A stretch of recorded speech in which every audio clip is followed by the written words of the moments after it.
ubwo umukobwa disi yarabyishimiye arahije ati uri kumbwiza ukuri. ubwo umugabo yambwiye ati ntabwo nakubeshya cyane ko uri umuntu w'agaciro kandi ufite ubwenge, ibindi rero byabaye byo ntabwo nari nakakumenye. ubwo umukobwa disi yarishimye arahije avuga ati yego ndabyemeye.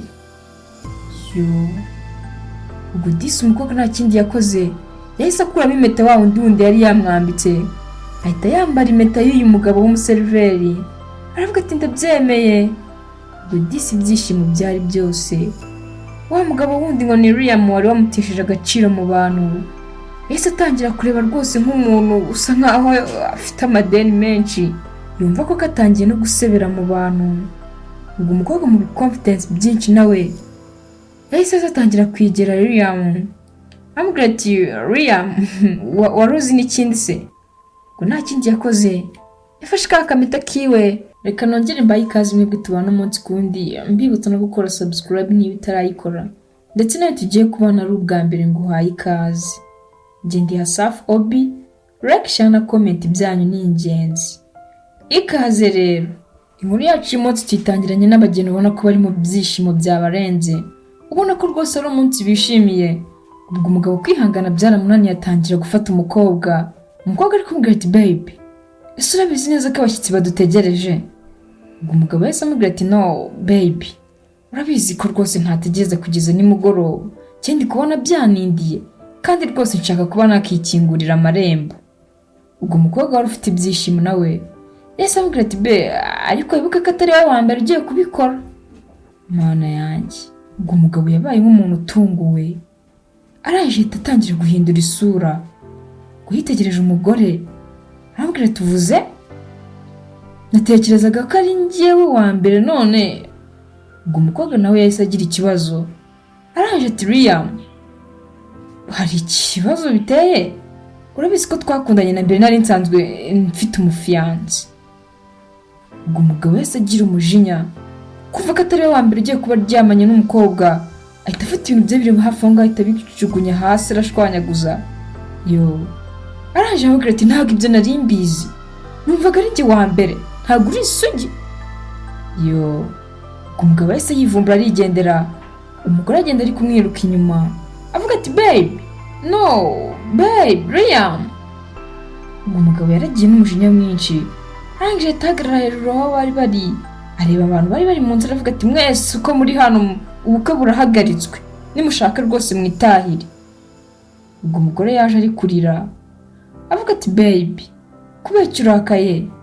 ubwo umugabo yahise atangira kumubwira nabi arimo no kuvuga cyane abashyitsi bose bari kubyumva avuga ati njyewe natekerezaga ko nzanye umugore muzima, ariko niza ni icyomanzi, umugore w'indaya udashoboye kuba yakirinda, usa nkaho uri umugore wo kwishimishirizaho gusa bitewe n'imyitwarire yawe. umukobwa disi baramusesereje ahita atangira gutekereza amagambo Liam amubwiye amubwira ati we ntabwo ari umugore wo kuba yashyirwa mu rugo, ahubwo ni umuntu wo kwishimishirizwaho.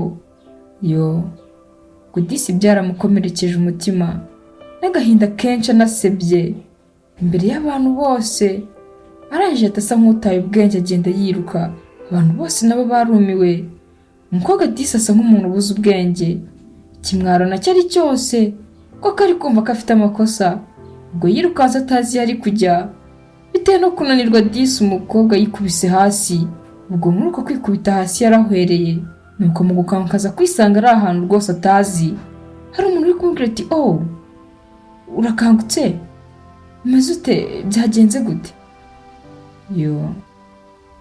ubwo umukobwa disi yarakangutse yibutse ibyamubayeho atangira kurira ari kuvuga ati ntabwo ibi nabyumva. ubwo umugabo bari kumwe yaramubwiye ati byagenze gute? ndabibona ko wari umugeni, ariko si umugabo wawe ari? umugabo wawe yagize ikibazo? umukobwa ati no, ntabwo umugabo wanjye yagize ikibazo, ahubwo yanyihakanye, yantaye nziza ko ntari isugi. ubwo umukobwa disi yari afite agahinda. umugabo wari uri aho ngaho abyumvise aravuga ati seriously? ntabwo byumvikana ngo yagutaye kubera ko utari isugi, nese yumva ko wakuze ari we wenyine uzi. ubwo umugabo yari arimo kwisekera umukobwa nawe ati ntabwo ibyo ngibyo bishimishije ariko kandi koko nibyo we yumvaga ko ari we wa mbere ngiye kuryamana nawe ariko ndabimubwiye arangije rwose ahita anahagarika ubukwe kandi nari naramubwiyeho inkuru yanjye ko hari umuntu tugeze gukundana niga muri high school igihe kiza kugera rwose turanaryamana ariko nubwo tutashakanye twari twarakundanye rero uriya muwe twakundanye akurikirana n'uwo nguwo kandi kuba nanjye narabikoze ni ibintu nicujije cyane ko umuntu yamboneye ubwambure bikarangira tunashwanye gusa ndababaye cyane rwose mfite agahinda kubera yuko uriya mambwiye amagambo mabi amagambo atazigera asibana mu bwonko bwanjye umukobwa disi yari afite agahinda kenshi arimo kurira wa mugabo bari kumwe amubwira ati no wikomeza kurira mukobwa muto ndakwinginze rwose ahubwo iga kwiyakira wiga no kubana n'ubwo buzima cyane ko nawe ufite gukora ikintu kandi kikamubabaza ubwo umukobwa yarabyumvise yaje ati ni gute nabikora koko ubwo umugabo amubwira ati ugurire urugumbaza ahubwo mbwira icyumba mwari kuraramo ni ikihe cyumba mwari gukoreramo honeymoon ubwo umugabo yamusabye kuba yamujyana mu cyumba bari bujyemo n'ubundi nk'abageni umugabo arangije rwose bigaragara ko ari nk'umuseriveri wiyambariye utuntu turi aho ngaho arangije ahita amujyana muri icyo cyumba abageni bari buze kuraramo bagezemo umugabo ati iki ni cyo cyumba mwari kuraramo umukobwa ati yego ni iki ngiki ubwo umugabo yahise avuga ati okay dukeneye kuba rero twatumizaho icyo dushaka tukarya tukanywa tukishima natwe cyane ko ubuzima ari bugufi rero umuntu aba agomba kwishima rero tugiye gutumiza ibintu dushaka ibintu bihenze hari ikibazo ubwo umukobwa disi yabaye nk'uwisetsemo baraje koko bidatinze ngo bamaze gutanga oda y'ibyo bashaka mu kanya gato bose babibazanira ibyishimo ari byinshi disi ubwo umugabo yagerageje gukansaringa umukobwa kugira ngo yibagirwe ubuzima yari amaze gucamo cyangwa se akababaro yari afite mu mwanya ushize ubwo disi yagerageje ibishoboka byose kugira ngo umugeni yishime neza nk'uko n'ubundi byari kugenda ubwo yari kuba ari kumwe n'umugabo we yamuhaye ibyishimo disi umukobwa arishima yibagirwa ko yanabenzwe ko n'ubukwe bwe bwahagaritswe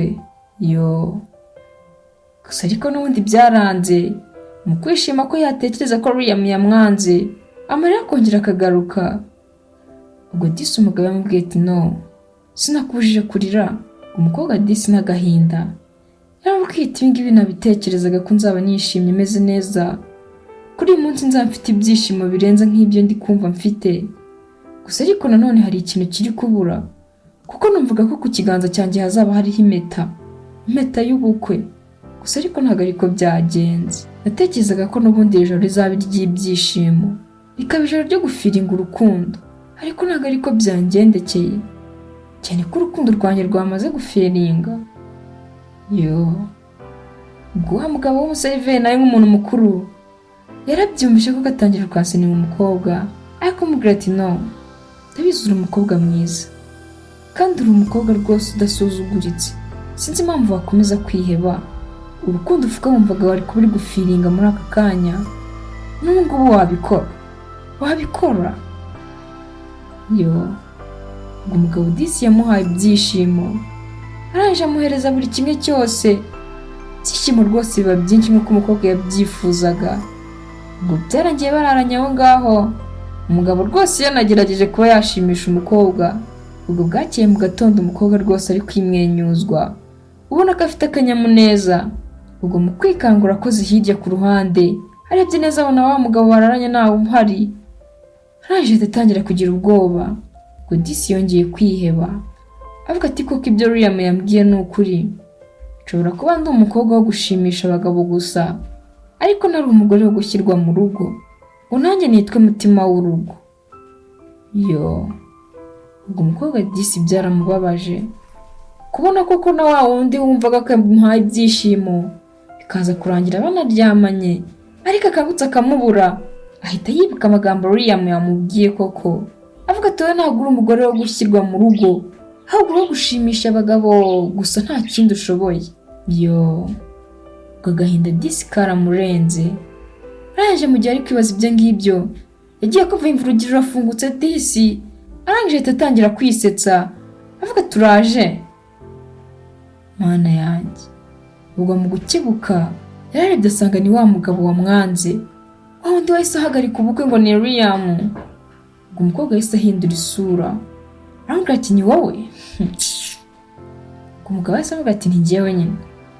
Wari utegereje wa mugabo w'inshoreke yawe se? Cyangwa wari ugize ngo ni wa mu ex wawe? Ubwo umukobwa nawe wari ufite agahinda yahise amubwira ati ntabwo rwose nateganyaga kongera kukubona. Nuko umugabo araje ati ibyo ndabyumva rwose. Gusa hagati aho ngaho nyine nafashe umwanzuro. Ni byiza kuba nakitwa umugabo w'umugore ufite inenge nk'iyawe, umugore wiyandarika, umugore utihesha agaciro, kurusha uko nazasekwa cyangwa se nkasubira mu bantu bavuga ko nahagaritse ubukwe ku munsi wabwo kuri finale. Nta kibazo rwose, nzemera nitwa umugabo w'umugore ufite inenge nk'iyawe. Unyumvire gucyurira umukobwa ariko mbwira ati kugira ngo nzasekwe cyangwa se nzagenda bamvuga ahantu hose ati dore uriya mugabo buriya yahagaritse ubukwe bugiye kuba, bazajya bagenda bavuga ko nashatse umugore utari isugi umeze nkawe. Ubwo umukobwa disi yarababaye ariko mva ayo magambo. Nuko umugabo araje ati ngagira vuba rero witegura uze tugende. Umugabo yahise anikubita aragenda. Umukobwa asigaye ari kubitekerezaho avuga ati se kuki koko ari njye byabayeho? Kubera iki? Ubu ngubu kuko ngiye kujya ngendana icyo gisebo. Nagerageje kuba nakora byiza byinshi ariko aha ngaha biranze ndatsinzwe koko. Ubwo umukobwa koko yaremeye ajya mu bukwe ariko agenda nta byishimo na bike, ibitekerezo bitari na hafi aho, ariko byonyine kugira ngo bashimishe abantu cyangwa se bereke abantu ko ubukwe bwabaye, ariko atameranye neza n'umugabo we. Uko ubukwe bwarabaye, amafoto yose yafatwaga umukobwa yarakaye. Ubwo umugabo mu kubyitegereza akamubwira ati babe smile, ntabwo ubona ko turi guserebura intsinzi yacu? Abantu bose barimo kukureba, ubwo se uribaza ko baravuga ko warakajwe n'iki? Wamwenyuye? Ubwo umugabo yamubwiraga rwose basa nkaho bari kwijijisha, avuga ati ndi kukubwira ngo seka, ntabwo ubona ko abantu bose bari kutwitegereza? Ubwo umugabo nawe rwose wari ufite umutima mubi yahise amubwira ati ngaho agira rero ugenda unzanira icyo kunywa, wenda biraza kumfasha gukomeza kwihanganira kukubona muri iyo sura yawe. Ubwo muri ako kanya umukobwa yari agiye kuzanira umugabo we icyo kunywa. Ubwo koko burimbanije, guhara akarashi kahise kaza rwose kari kwizengurutsa, kaza kikaraga imbere y'umugabo w'abandi ariko umubwira ati hari akantu kanini nashaka kukubwira. Ijoro ryashize rwose wanshimishije, ntabwo ari ijoro rizamva mu mutwe, ntabwo nzigera ndyibagirwa.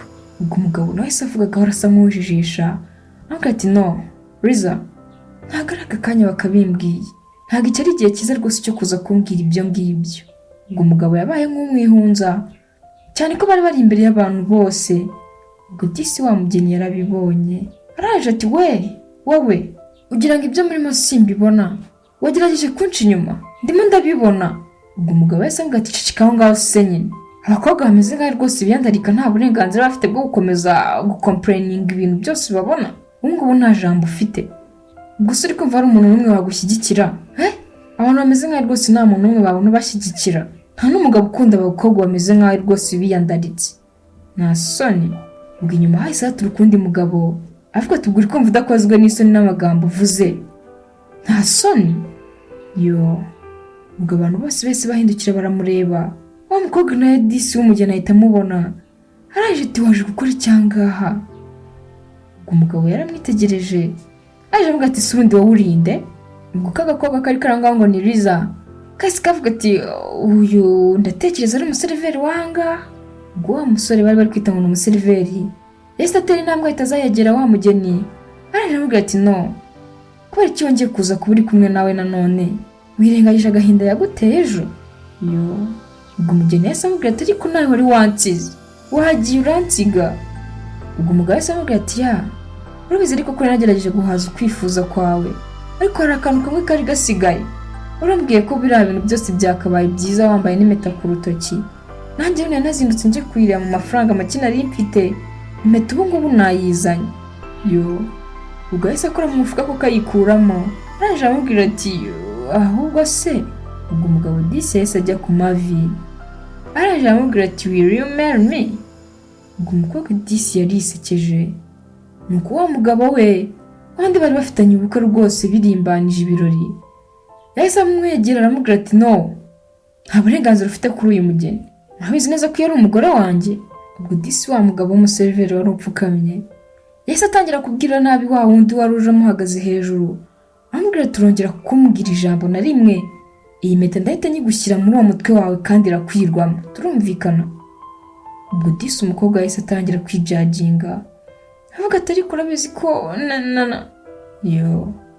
Ubwo umugabo yahise amubwira ati I know, ndabizi ariko simbyitayeho, ntabwo nitaye ku bagabo mwaryamanye imbere yanjye, ahubwo njye icyo ngomba gukora ni uguharanira ibyishimo byawe muri aka kanya kuva ubu ngubu tumenyanye.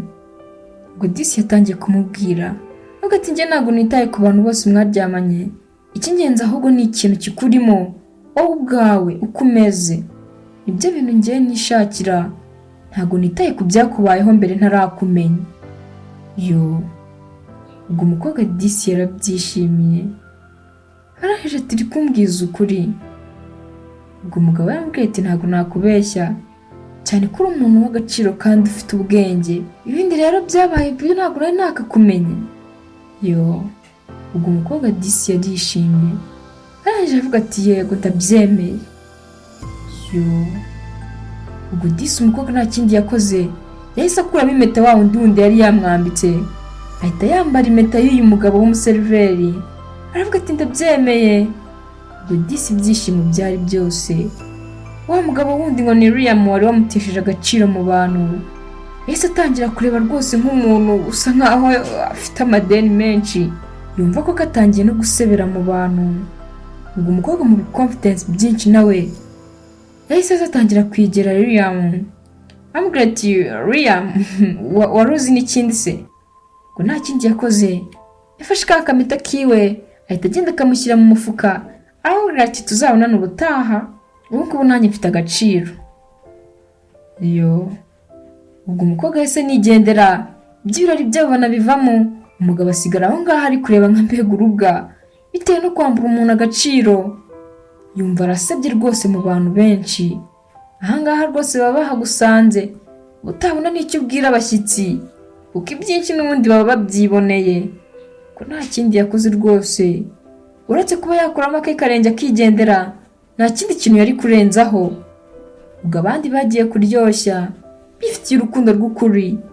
Umuseriveri aramubwira ati njye ntabwo nitaye ku byakubayeho mbere ntarakumenya, njyewe ahubwo ibyo nzareba ni ibizaba narakumenya. Yo. Ubwo disi yongeye aha umukobwa agaciro, ariko umubwira ati ntabwo rwose byagakwiye kuba gutesha agaciro kuriya, cyane ko kuva mu bwana bwawe butaramenyanye n'umuntu umwe uba waragiye uhura n'ibishuko byinshi, njye ntabwo najya ngo mujaginge. Yo. Umukobwa nawe yabonye umuntu umuha agaciro, umukundira uko ari, aravuga ati nanjye rwose niwe ngomba gukunda, wowe uzampa nkagira ijambo, nkagira icyo navuga, numva ko nanjye mfite agaciro. Ubwo umukobwa byarangiye yiboneye urukundo rw'ukuri. Liam rwose wari ufite imyumvire imeze ukuntu aramusiga, ahubwo nawe asigaye arimo kwicuza. Umukobwa ajya kwibera mu buzima bwiza kandi bumuryoheye. Mwakoze cyane kubana nanjye, yari Asaf Obi. Kora like, share na comment niba wabikunze, kugira ngo tujye dukomeza kubana umunsi ku wundi. Ndabakunda cyane, dusubire mu y'ubutaha.